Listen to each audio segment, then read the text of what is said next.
I'm often asked how long I've been flying. Well, the answer to that is kind of complicated. It all started back in the 1900s, 1999 to be exact. I was working as a freelance cinematographer and things in my career were starting to click. So I was looking for a new challenge and a little adventure. I called up a local flight school and was like, hey, I want to learn how to fly. They said, come on down and we can do a discovery flight. The next day I hopped in the left seat of an old Cessna 172 and got a taste for flying. It was simultaneously terrifying and exhilarating. I signed up for flight training right away. Frederick, my metalhead Swedish flight instructor with a penchant for Eastern European women, said, Eric, here's the book for the course. You can study up some on your own. We will fly and do ground school together. Check out my girlfriend. She is Bulgarian. She is pretty hot, yes? We became friends and hung out after flying, always kicking back and talking airplanes. It was so fun, I seriously procrastinated the ground school part of things. Frederick and I flew a lot and had a great time. We flew all over the Los Angeles area. I loved everything about it. The old Cessna with the coffee grinder style radios, the intoxicating smell of aviation fuel, and the amazing feeling of learning something new on every single flight. I was starting to get the hang of it.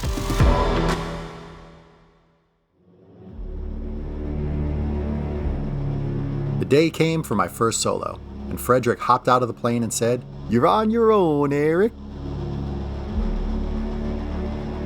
I remember taking off and turning downwind, looking to my right, and seeing clear out the window, which was usually blocked by Frederick.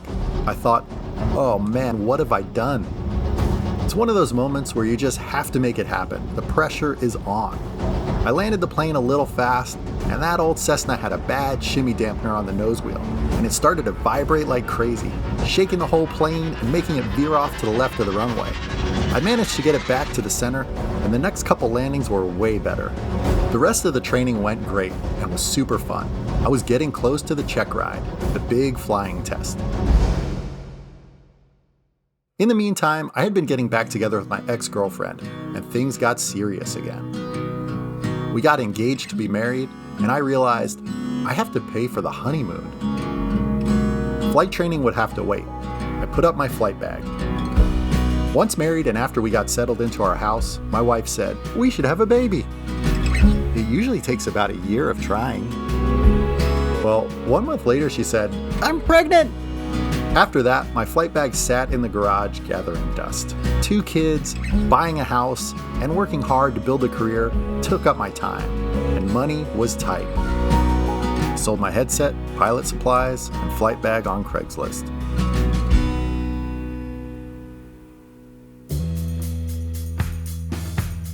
I spent the next decade working really hard on just about any project that would come my way, and enjoyed so much family time as my kids were growing up. Ballet recitals, soccer games, hiking trips, ski trips, they were all so much fun. I had almost forgotten about flying. But after a dozen years of working and saving, I had a quiet week one summer while my kids were away at camp and my wife was visiting her family out of state. I was just sitting on the couch one day and it occurred to me, I want to fly. I can do this now. So I called up my old flight school Vista and said, hey, I think I want to start flying again. I went back to the airport and got in the plane, and it looked familiar. Sure enough, I had flown that exact plane 15 years earlier when I first started training. Even though I had almost all of the requirements done, I decided the responsible thing to do was to redo a lot of it, so I would be sharp for the check ride. I spent about 7 months getting back into it, trying to fit in flights between work and kids. Sometimes I took 2 steps forward and 1 step back.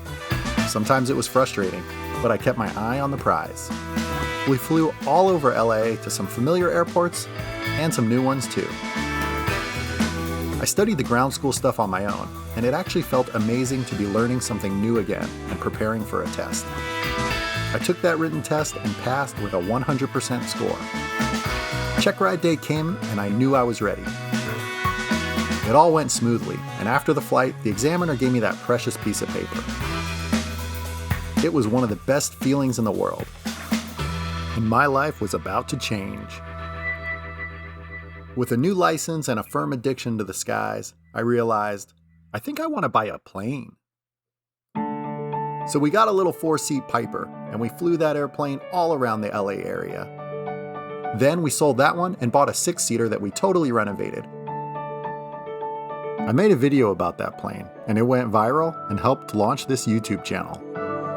I've learned a ton about upgrading and maintaining an airplane, and found I actually enjoy working on it.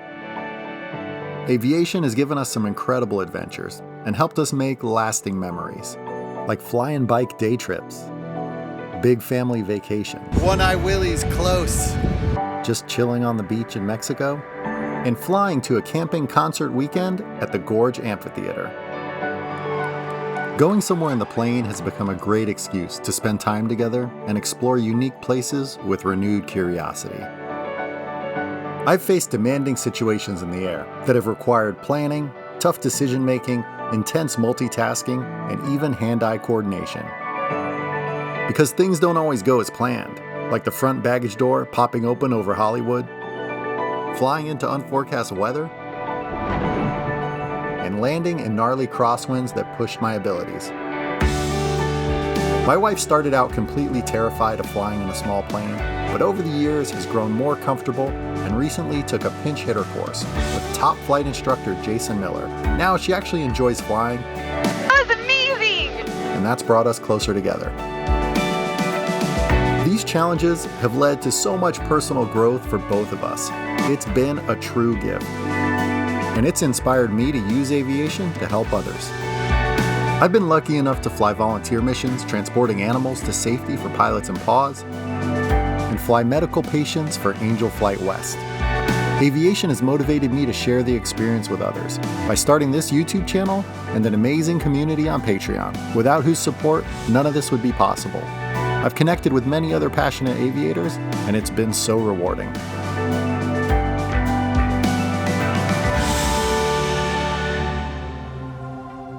I looked up the airplane I trained in, and it was taken off the flight line for a renovation shortly after I passed my check ride in it. It got me thinking, was that airplane just waiting all those years for me to finish? If you've ever thought about getting your pilot license, aviation is waiting for you, and there's lots of different types of flying. From low and slow backcountry flying, flying your family to a Disney vacation, flying old warbirds, or jet fighters, building and flying your own aircraft, flying planes on skis, flying planes with no engine at all, flying for the airlines, or even teaching others to fly. There is always something new to explore. I think all of these other aviators would agree. The goals that take the longest to achieve are by far the most rewarding. I truly hope you can get started on your aviation journey. It just might change your life like it did mine. Maybe this will be the moment where you decide, I want to fly. Go to SoCalFlyingMonkey.com for a getting started guide.